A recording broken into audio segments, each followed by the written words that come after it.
Good morning student, welcome to chemistry class. As you know that we are continuously revising the chapters.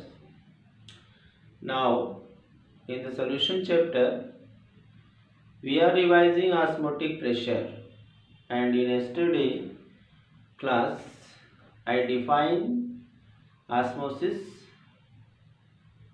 and now in today videos, or you can say in today class, we will see the different type of osmosis, and then we see the osmotic pressure.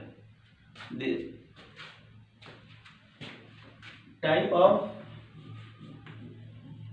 types of osmosis.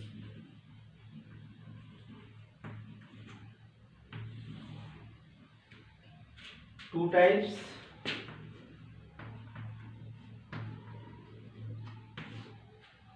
One is exoosmosis,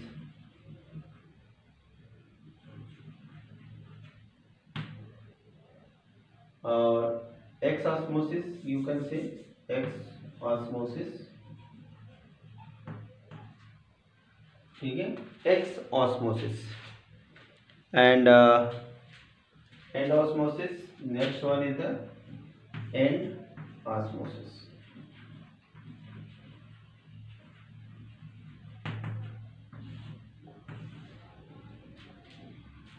Exosmosis, there's two words. One is the X plus osmosis.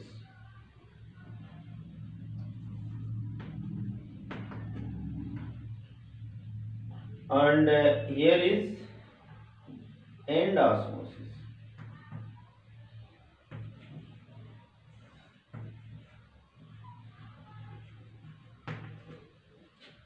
Okay. X means what? Out. और end means in. तो इस एक्सॉस्मोसिस में क्या होता है? जो हमारा solvent है, solvent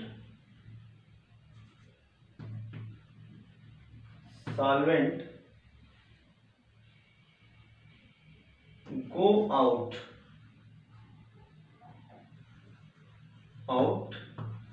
from solution.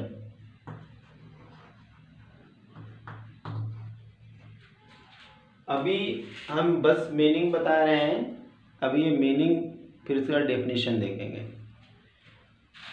X means out. Out osmosis means solvent goes out from the solution.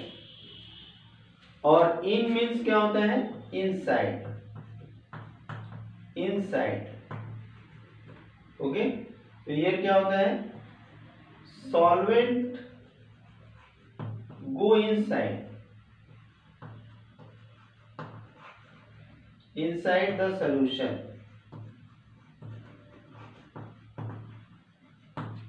ठीक है, गो इनसाइड द सॉल्यूशन. अब ये कैसे समझ में आएगा? बोल दिए solvent go out, solvent go inside. तो इसके लिए हमें क्या करना पड़ेगा? एक फिगर ड्रॉ करेंगे, उस फिगर के थ्रू हम देखेंगे. चलो हम पहले एक्सॉस्मोसिस की बात करते हैं. किसकी बात करते हैं? एक्सॉस्मोसिस की बात करते हैं. तो एक्सॉस्मोसिस और एंडोस्मोसिस को समझने के लिए हमें चलते हैं, डायग्राम ड्रॉ करते हैं. बिना डायग्राम के तो बात कोई समझ में आने वाली नहीं है. कैसे आएगी भाई बिना डायग्राम के? पहले डायग्राम बनाएंगे. हमने क्या किया, यहाँ पे हमने एक रेजिन ले लिया. ठीक है, इन्फ्लेम्ड रेजिन. ठीक है, घर में ऐसे प्रोसेस को हम देख सकते हैं चाहे तो. सपोज करो ये है रेजिन और इसके अंदर भरा हुआ है, ये भरा हुआ है साल्ट सॉल्यूशन. ये क्या है? Salt solution.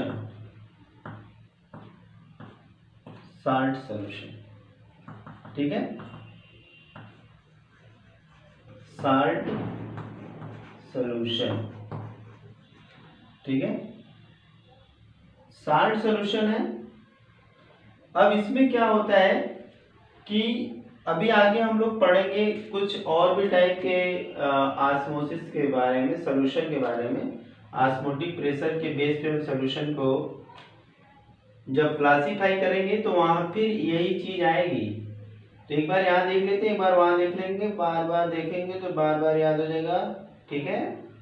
अब देखिए यहाँ पे क्या होने वाला है, हमने इसको साल्ट सोल्यूशन में डाल दिया, और जब साल्ट सोल्यूशन में डाला तो इसके अंदर जो सॉल्वेंट था H2O बाहर आ गया, ठीक है। H2O क्या हो गया, बाहर आ गया, ये H2O बाहर आ गया। और इसके बाहर आते ही क्या होगा, इसके बाहर आते ही ये हो जाएगा, सिकुड़ जाएगा। ये क्या होगा, सिकुड़ जाएगा। तो यहाँ पे हमने देखा इसके अंदर भरा हुआ था सॉल्यूशन, इस रेजिन के अंदर क्या था, सॉल्यूशन, इसके अंदर था सॉल्यूशन। अब इस सॉल्यूशन में से वाटर मॉलिक्यूल चले गए बाहर, और ये हमारा जो है कि ये हो गया, रेजिन बन गया, ठीक है। अगर नहीं समझ आ रही बात तो हमारा तो ये तो हो गया रेजिन। हमने लिया था क्या, ग्रेप्स, सपोज हमने क्या लिया, ग्रेप्स लिया था। ग्रेप्स को हमने डाल दिया साल्ट सोल्यूशन के अंदर, और साल्ट सोल्यूशन में डालने के बाद क्या हुआ, वाटर मॉलिक्यूल्स इसके अंदर से निकल गए, और ये बन गया व्हाट, ये बन गया रेजिन। अब इसमें प्रोसेस क्या हुआ, सॉल्वेंट अंदर से बाहर की ओर गया। सॉल्वेंट कहाँ गया, अंदर से बाहर की ओर गया। सॉल्वेंट कहाँ गया बच्चों, अंदर से बाहर की ओर गया, यानी एक्स हो गया, आउट हो गया, क्या हो गया, आउट हो गया, ठीक है। हम यहाँ पे सोल्यूशन लिए, साल्ट सोल्यूशन, एक बार फिर से बताते हैं, साल्ट सोल्यूशन को लिया और साल्ट सोल्यूशन के अंदर हमने डाल दिया ग्रेप्स को, और ग्रेप्स क्या हुआ, साल्ट सोल्यूशन में डालने के बाद इसके अंदर का वाटर मॉलिक्यूल बाहर चला गया, और ये सिकुड़ करके रेजिन बन गया। अब इस वाटर मॉलिक्यूल का सोल्यूशन से निकलना, सोल्यूशन से बाहर की ओर आना, यानी रेजिन ग्रेप्स से बाहर आना या सेल से बाहर आना कह सकते हैं, इसको हम कहते हैं एक्स ऑस्मोसिस। तो ये बाहर आना, out, solvent goes out from the solution. इसके अंदर जो सोल्यूशन भरा था उसके अंदर से सॉल्वेंट बाहर आ गया, और ये जो हमारा ग्रेप्स था वो बन गया, ये हमने पहले क्या लिया था, ग्रेप्स, है ना, ग्रेप्स, और ये क्या हो गया, रेजिन हो गया। चलो ठीक है, ये हमारा हो गया एक्स ऑस्मोसिस। आई थिंक ये समझ में आ गया होगा। एक्स ऑस्मोसिस क्या हो गया, इस अब अगर हमको इसका डेफिनेशन लिखना है तो क्या लिखेंगे, flow of solvent from the solution to outside, या flow of the solvent outside of the solution is known as exosmosis, and just opposite is the end osmosis. In what happens in end osmosis? In end osmosis, water molecule enter inside the solution from the outside, outside to inside, water enter inside the solution, then it is known as end osmosis. X osmosis समझ में आया, हम कोई grapes, एक grep उठा करके इसके अंदर डाल दिए और साल्ट सोल्यूशन के अंदर, और कुछ समय के बाद हमने देखा कि ये पूरे जो है कि श्रिंक हो गया, श्रिंक होकर के रेजिन बन गया, और ये वाटर मॉलिक्यूल बाहर निकल गया, इसको हम एक्स ऑस्मोसिस कहते हैं। अब अगर एंड ऑस्मोसिस की बात करते हैं, ये अगर यहाँ बात समझ में आ गई है, इसको नोट कर लिया है, तो बच्चों हम आगे बढ़ते हैं। अब हम देखेंगे एंड ऑस्मोसिस। एंड ऑस्मोसिस में क्या होता है, एंड ऑस्मोसिस में कैसे हम लेंगे सोल्यूशन, और इस सॉल्यूशन के अंदर हम लोग डालेंगे क्या, इस सॉल्यूशन यहाँ पे हमने ले लिया वाटर मॉलिक्यूल, सिंपली हमने क्या ले लिया, water, nothing but water, and then we take the, and you know about this, what is this, this is the what, this is the gram, okay, what is this, this is the gram, and after some time you will see that water will enter inside the gram, and after some time what will you see, when water will enter inside then its size will be increased, इसकी size क्या होगी, बढ़ जाएगी। अब ये swelled up हो गया, swelled up, ठीक है, ये हमारा ड्राई था, क्या था, ड्राई ग्राम, अब ये हो गया स्वेल्ड ग्राम, ओके। अब इसमें क्या हुआ, वाटर मॉलिक्यूल इनसाइड चला गया, वाटर मॉलिक्यूल क्या हुआ, इनसाइड चला गया, और ये क्या हो गया, स्वेल्ड अप हो गया, स्वेल्ड अप हो गया तो क्या हो गया, मतलब and osmosis, inside movement, solvent move inside the solution, therefore it is known as endosmosis, okay, I hope all of you understand, okay. Now we will see here osmotic pressure, what, osmotic pressure, okay। तो हम चलते हैं osmotic pressure को देखने के लिए, कैसे इसको जानेंगे, कैसे इसको समझेंगे, व्हाट इज ऑस्मोटिक प्रेशर। इसके लिए हम एक यहाँ पे डायग्राम बनाते हैं, डायग्राम कुछ इस तरह का है, बुक में भी ऐसा ही दिया हुआ है और हम ऐसा ही बनाते हैं। अब यहाँ पे हमने एक थिसिल कीप ले ली, थिसिल कीप लैब के अंदर देखा होगा, तो देखा होगा लैब के अंदर है, एक लंबी सी कीप होती है, इसको हम थिसिल कीप कहते हैं। इस थिसिल कीप के अंदर के ऊपर हमने पार्चमेंट पेपर लगा दिया, यहाँ से इसको हमने पैक कर दिया, ठीक है, और इसको हमने बांध दिया, ठीक है। हमने यहाँ पे क्या लगाया, एक पेपर लगा दिया, एक क्या किया, पेपर लगा दिया, इसको पार्चमेंट पेपर या एसपीएम कह सकते हैं, सेमी परमेबल मेम्ब्रेन, ठीक है। और इसके अंदर भरा हुआ है क्या, इसके अंदर भरा हुआ है सॉल्यूशन, क्या चीज भरा है बच्चों, इसके अंदर भरा हुआ है सॉल्यूशन, ओके, ये सॉल्यूशन भरा हुआ है इसके अंदर।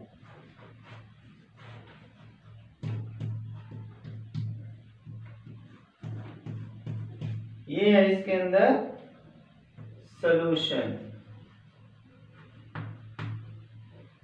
ये क्या है, सॉल्यूशन। अब ये सॉल्यूशन, इसके बाहर क्या भरा हुआ है, इसके बाहर अगर हम देखें तो इसके बाहर क्या भरा हुआ है, सॉल्यूशन का थोड़ा कलर चेंज कर देते हैं ताकि वो लगे कि सॉल्यूशन है, नहीं तो बाहर से मिक्स हो जाएगा। ये बन गया मेरा वाटर, यहाँ पे हो गया, ये सॉल्यूशन हो गया, सॉल्वेंट हमारा हो गया, ये मेरा क्या है, सॉल्वेंट। पहले जब ऑस्मोसिस होगी तो जो सॉल्वेंट है वो इनसाइड जाएगा, सॉल्वेंट क्या करेगा, अंदर की ओर जाएगा, अंदर की ओर, और जब ये अंदर की ओर जाएगा तो क्या होगा, ये लेवल इसका बढ़ जाएगा, इसका लेवल क्या हो जाएगा, बढ़ जाएगा, इसका लेवल जो है बढ़ जाएगा, अब ये h हाइट तक चला गया। कहाँ तक गया? h हाइट तक। h हाइट तक जाने के बाद क्या होगा? h हाइट तक जाने के बाद अब इसके ऊपर एक हाइड्रोस्टैटिक प्रेशर लगेगा ग्रेविटी के कारण। ग्रेविटी इसके ऊपर काम करने लगेगी। डाउन द सॉल्यूशन क्या होगा? ग्रेविटी यहाँ काम करने लगेगी। जब ये गाढ़ा सा सॉल्यूशन ऊपर जाएगा तो इसके ऊपर एक ग्रेविटी काम करेगी। ग्रेविटी काम करेगी तो ये क्या होगा? ये नीचे की ओर आएगा। बार बार क्या आएगा? नीचे आएगा। एक h हाइट तक चढ़ने के बाद जब इसमें ग्रेविटी काम करेगी तो ये क्या होगा कि एसपीएम की जो मेम्ब्रेन है ये मेम्ब्रेन ब्लॉक हो जाएगी। क्या होगी? ब्लॉक हो जाएगी। और ये जो हमारा सॉल्वेंट है वो अंदर जाना बंद कर देगा और ऑस्मोसिस का प्रेशर, ऑस्मोसिस का जो प्रोसेस है वो प्रोसेस बंद हो जाएगा। वो प्रोसेस क्या हो जाएगा? बंद हो जाएगा। एक बार फिर से देखते हैं, फिर से समझते हैं, बार बार समझेंगे इसको। देखते हैं क्या होता है। यहाँ पे देख लीजिए ये वाटर पहले अंदर जा रहा है, सॉल्वेंट अंदर जा रहा है, जा रहा है, जा रहा है, और ये यहाँ पे सॉल्यूशन राइज अप हो गया। और राइज अप होने के बाद थोड़ी देर बाद क्या हो जाएगा कि जैसे h हाइट पे पहुंचेगा तो वहाँ पे ग्रेविटी काम करना शुरू कर देगी और उस ग्रेविटी के कारण वो नीचे की ओर आएगा। और जब नीचे की ओर आएगा तो क्या होगा? इस मेम्ब्रेन के ऊपर जो है कि प्रेशर पड़ेगा और ये मेम्ब्रेन ब्लॉक हो जाएगी, बंद हो जाएगी। और उसके बंद होने से क्या होगा? ऑस्मोसिस का प्रोसेस ब्लॉक हो जाएगा। तो ये कौन सा प्रेशर था? Hydrostatic pressure. The pressure exerted by the liquid, the pressure exerted by the liquid और fluid is known as hydrostatic pressure. और इस हाइड्रोस्टैटिक प्रेशर की वजह से क्या हुआ? जो सॉल्यूशन था उसने जो मेम्ब्रेन है एसपीएम, सेमी परमेबल जो मेम्ब्रेन है, उस मेम्ब्रेन को ब्लॉक कर दिया। अब जो सॉल्वेंट है वो सॉल्यूशन की ओर नहीं मूव कर पाएगा और इसकी वजह से ऑस्मोसिस का प्रोसेस ब्लॉक हो जाएगा। तो इसको हम कहते हैं osmotic pressure. The extra hydrostatic pressure which prevent the flow of solvent toward the solution through the semi-permeable membrane is known as osmotic pressure। तो अब इसको लिख लिया जाए। वेरी गुड, चलते हैं लिख लेते हैं फटाफट। That extra hydrostatic pressure, hydrostatic pressure, pressure which prevents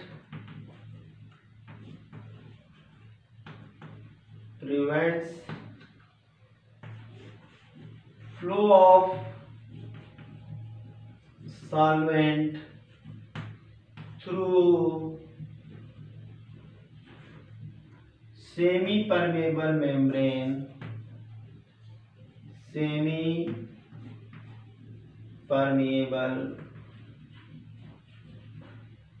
membrane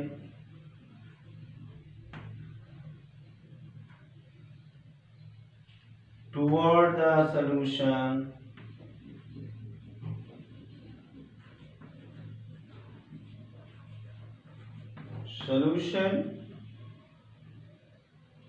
toward the solution is known as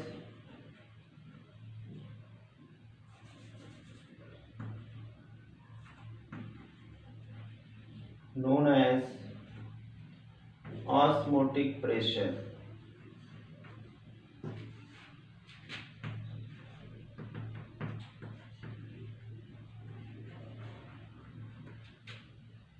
osmotic pressure. तो हमने क्या देखा? Extra hydrostatic pressure. What? Hydrostatic pressure. क्या किया जिसने, prevent flow of the solvent, prevent the flow of solvent through the semi permeable membrane. कहाँ पे, toward the solution, यहाँ पे सोल्यूशन बना हुआ है, अब ये इसके अंदर नहीं जा पाएगा, ब्लॉक हो गया, अब ये ब्लॉक हो गया तो अंदर नहीं जाएगा। तो इसी हाइड्रोस्टैटिक प्रेशर को ही हम कहते हैं ऑस्मोटिक प्रेशर, जिसके कारण ऑस्मोसिस का प्रोसेस क्या हुआ, ब्लॉक हो गया। ऑस्मोसिस का प्रोसेस क्या हो गया, ब्लॉक हो गया। ठीक है, तो ये हमारा हो गया ऑस्मोटिक प्रेशर। ठीक है, अब इस ऑस्मोटिक प्रेशर की मदद से कैसे हम मॉलिक्यूलर मास डिफाइन करेंगे। अब एक चीज हम थोड़ा सा यहाँ पे ये डिस्कस करना चाहेंगे कि ये जो हमारा ऑस्मोटिक प्रेशर है वो किसके ऊपर डिपेंड कर रहा है, वो डिपेंड कर रहा है जो इसके अंदर भरा हुआ है सॉल्यूट पार्टिकल सॉल्यूशन के अंदर। अब ये सॉल्यूट पार्टिकल जो हैं अगर ना होते तो सॉल्यूशन के अंदर क्या बचता, प्योर सॉल्वेंट बचता। तो फिर हम कितना हाइड्रोस्टैटिक प्रेशर लगाए तो सॉल्वेंट का ही आना जाना है, सॉल्यूशन तो है नहीं। पता चलेगा कि पूरा का पूरा सॉल्वेंट बाहर चला आया, लेकिन सॉल्यूट पार्टिकल के कारण एक सॉल्यूशन बन गया और उस सॉल्यूशन के पार्टिकल्स की साइज जो है इसकी पोर की साइज से क्या है, बड़ी है। तो इसी वजह से उस हाइड्रोस्टैटिक प्रेशर की वजह से, उस हाइड्रोस्टैटिक प्रेशर की वजह से क्या हुआ, फ्लो जो है रुक गया। अब तो ये किसके ऊपर डिपेंड कर रहा है, ये डिपेंड कर रहा है सॉल्यूट पार्टिकल के ऊपर। तो ये प्रॉपर्टी कौन सी हो गई, कोलिगेटिव प्रॉपर्टी। कोलिगेटिव प्रॉपर्टी क्या होती है, हमने क्या डिफाइन किया था, all those properties which depends upon the number of solute particles known as colligative property. तो ये ऑस्मोटिक प्रेशर भी हमारा एक कोलिगेटिव प्रॉपर्टी है, क्योंकि ये डिपेंड कर रहा है सॉल्यूट पार्टिकल के ऊपर जो कि सॉल्यूशन के अंदर है। ठीक है, तो इसलिए हम इसको क्या कहेंगे, colligative property. Since osmotic pressure depends upon the number of particles or concentration of solute in solution, then it is known as colligative property। ठीक है, इसको नोट कर लीजिए, फिर तब हम इसको लिख देते हैं। लास्ट लाइन में हम इसमें ऐड कर देते हैं, it depends upon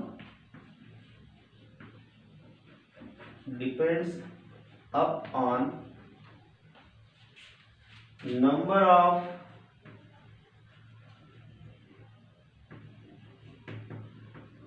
solute particles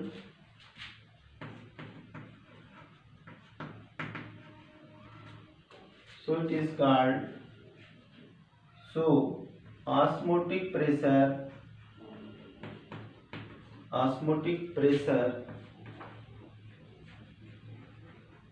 is also a colligative property। Colligative property, ऊपर इसे इरेज कर देते हैं, colligative property.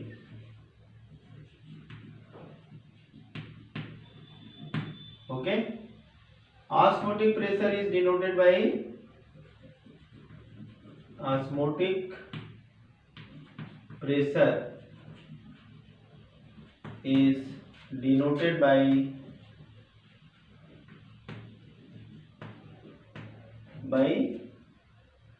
what, pi. Pressure को तो हम और चीज से भी डिनोट करते हैं, लेकिन यहाँ ऑस्मोटिक प्रेशर को हम पाई से डिनोट करेंगे। ठीक है, यूनिट तो भाई एटीएम बार जो भी हम लेंगे न्यूमेरिकल के ऊपर बेस करता है। ठीक है, तो ये हमने देख लिया कि ये है कोलिगेटिव प्रॉपर्टी। अब हम कैसे डिटरमाइन करेंगे molecular mass from the osmosis या ऑस्मोटिक प्रेशर। हम कैसे डिफाइन करेंगे, कैसे पता करेंगे, ये हम देख लेते हैं। तो अभी हमने क्या पढ़ा कि पाई यानी प्रेशर डायरेक्टली प्रोपोर्शनल टू क्या है, कंसंट्रेशन। क्या है, कंसंट्रेशन। ठीक है, और यही प्रेशर टेम्परेचर के ऊपर भी डिपेंड करेगा। ठीक है, प्रोपोर्शनल टू टेम्परेचर। ठीक है, क्योंकि अगर हम टेम्परेचर बढ़ाएंगे तो सॉल्युबिलिटी बढ़ेगी, तो और भी पोर छोटे हो सकते हैं। आई बात समझे? तो ये हमारा डिपेंड करता है टेम्परेचर और कंसंट्रेशन, यानी कंसंट्रेशन का मतलब हो गया number of particle, number of moles in the solution. तो हम इसको पाई प्रोपोर्शनल टू Ct लिख सकते हैं। इसको हम पाई इक्वल टू CRT लिख सकते हैं, where R is the solution constant, where R is the solution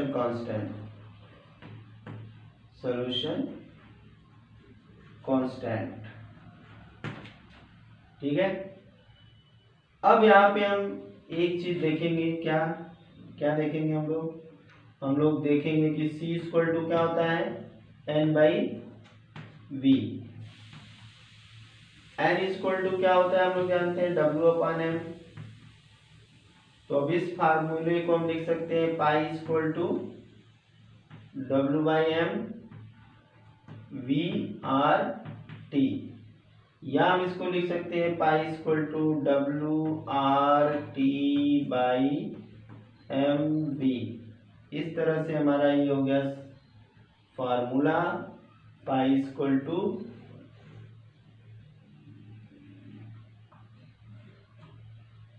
MVRT।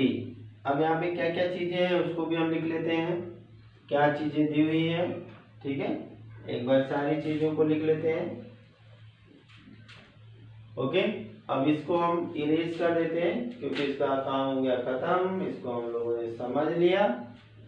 ठीक है, तो यहां से where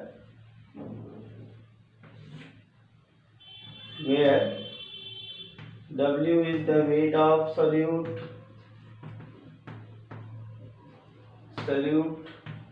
capital M is the molar mass of solute, and R is the solution constant,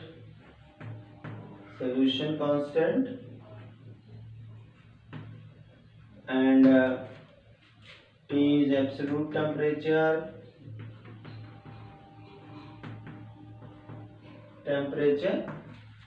and V is the volume of solution,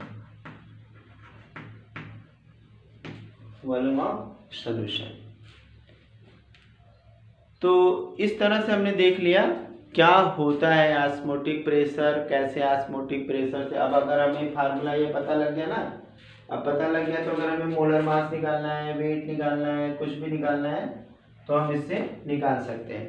जैसे आपने यहाँ पे note कर लिया इसको कि ये ऑस्मोटिक प्रेशर कंसंट्रेशन के प्रोपोर्शनल होता है, टेम्परेचर के प्रोपोर्शनल होता है, तो Ct हो गया प्रोपोर्शनल टू R। यहाँ से हमने हटा, इसको हटा के हमने R लिख दिया। ये क्या होता है, R इस सोल्यूशन कांस्टेंट होता है, और यहाँ पे हम लोग जानते हैं C इक्वल टू N/V होता है, N इक्वल टू W/M होता है। ठीक है, अब इसके बाद हमने क्या देखा, यहाँ पे हमने ये देखा कि अगर इस वैल्यू को उठा करके हम यहाँ पे रख देते हैं इस सोल्यूशन में, तो W/MV/RT हो जाएगा, और या इसको हम लिख सकते हैं pi equal to WRT/MV, where W is the weight of solute, M is the molar mass of solute, R is the solution constant, T is the absolute temperature, V is the volume of the solution।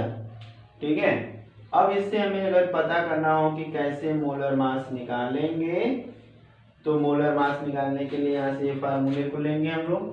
तो M equal to क्या हो जाएगा, WRT/V पाई। ठीक है। जो भी चीज़ हम निकालना चाहें वो निकाल सकते हैं। हम वेट निकालना है तो वेट भी निकाल सकते हैं। वेट हमारा हो जाएगा mv पाई इस अपॉन RT हो जाएगा। तो हम जो भी चाहें अब यहाँ पे कैलकुलेट कर सकते हैं। तो आज हम लोगों ने बच्चों देख लिया कि ऑस्मोटिक प्रेशर क्या होता है, ऑस्मोटिक प्रेशर का इफेक्ट क्या है, वो हमने देख लिया। एक्स ऑस्मोसिस एंड ऑस्मोसिस भी हम लोगों ने देख लिया कि किसको हम एंड ऑस्मोसिस कहते हैं, किसको एक्स ऑस्मोसिस कहते हैं। ये सारी चीज़ें हम लोग जान गए। अब कल हम लोग इसी ऑस्मोटिक प्रेशर के बेस पे सॉल्यूशन का क्लासिफिकेशन करेंगे और न्यूमेरिकल देखेंगे। ठीक है, तब तक के लिए हैव अ नाइस डे।